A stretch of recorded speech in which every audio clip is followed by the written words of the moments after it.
Thungkok sapnok ni rani ohela hulkarni thamra asaima salno palaikha tibra thungkok sapnok ni adongrok kasko ungui manjaka thungkok sapnok ni kasam tangphang okra omid rakhit Padmasri Dr. Deepa Karmakar te tabuk ni tangphang okra Sukanto Gusno karoite kubni adongrok উনি মহিলাদের পক্ষে নানা ধরনের নতুন আইন প্রণয়ন করেছেন, যেখানে মহিলাদের ক্ষমতায়ন করতে আরো সুবিধা হয়, মহিলারা সশক্ত হতে সুবিধা হয়। তো এগুলো উনি করে গেছেন। তো মহিলা ক্ষমতায়ন আমাদের এই দেশে অন্তত নতুন নয়। উনি যেমন ধর্ম রক্ষার্থে কাজ করেছেন, উনি আজকের দিনে আমরা দেখি আমাদের বিদেশ নীতি কত শক্ত সমর্থ। উনি ওই সময়ে বিদেশ নীতি মোটামুটি আজকের দিনের মতোই আধুনিক বিদেশ নীতি ফলো করতেন, ফরেন পলিসি। আজকে যেমন আমরা জয়শঙ্করকে দেখি, তৎকালীন সময়ে উনিও প্রত্যেকটা রাজ্যে রাজ্যে ওনার অ্যাম্বাসেডার পাঠাতেন।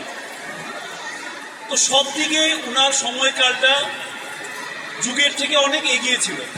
আমাদের যশস্বী প্রধানমন্ত্রী নরেন্দ্র মোদীজির নির্দেশে, আমাদের রাজ্যের মাননীয় মুখ্যমন্ত্রী ডক্টর মানিক সাহাজির নির্দেশে সারা ভারতবর্ষব্যাপী চলছে রানী অহল্যাবাই হোলকরজির ৩০০তম যে জন্ম জয়ন্তী, সেটাকে নিয়ে সারা ভারতবর্ষব্যাপী বিভিন্ন কর্মসূচি নেওয়া হয়েছে। সেরূপ আমাদের রাজ্য বিভিন্ন মণ্ডল বা বিভিন্ন স্তরে চলছে কর্মসূচি। আমরাও ত্রিপুরা স্পোর্টস কাউন্সিলের পক্ষ থেকে আমাদের স্পোর্টস কাউন্সিল পরিবার সকলকে নিয়ে, বিশেষ করে প্লেয়ারদের নিয়ে আমরাও একটা কর্মসূচি নিয়েছি। ওনার জীবনী নিয়ে আলোচনা করব। আমাদের মধ্যে উপস্থিত থাকার কথা ছিল আমাদের রাজ্যের মাননীয় স্পোর্টস মিনিস্টার, যে কোনো কারণে উনি উপস্থিত থাকতে পারেননি।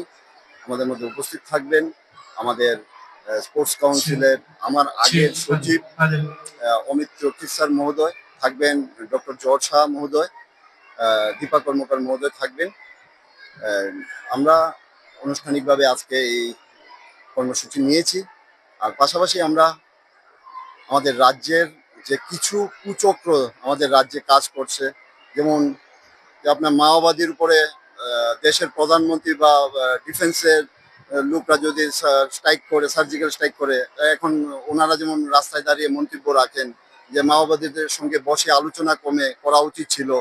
তারপরে পাকিস্তানের উপরে যখন আমাদের অপারেশন সিন্দুর নিয়ে যখন আমাদের ডিফেন্স যখন কোনো অ্যাকশন নেয়, তাদেরকে নিয়েও সমালোচনায় রাস্তায় বেরিয়ে যায়। এই সকল লোকদেরকে আমরা বলতে চাই যে দেশের খেয়ে দেশের পরে দেশের বদনাম করবে, এটা আজকের যে নিউ ভারত, এটাতে সম্ভব না। কারণ আজকে দেশবাসী মোদিজির পক্ষে আছেন।